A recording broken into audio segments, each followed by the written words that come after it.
To have high contrast keyboard with black letters on yellow keypad in Samsung Galaxy S23 Ultra, swipe down the top of the screen and then tap setting icon.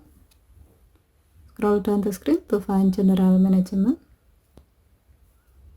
Tap general management and then tap Samsung keyboard setting. Scroll down the screen. Under style and layout section, tap high contrast keyboard. If this option is still off, you can enable it by tapping the on off switch until the switch turns blue. And then select black letters on yellow keypad.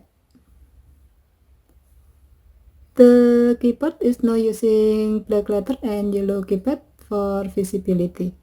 As a note, you can also find this menu in the accessibility menu. Okay, thank you for watching. Have a nice day.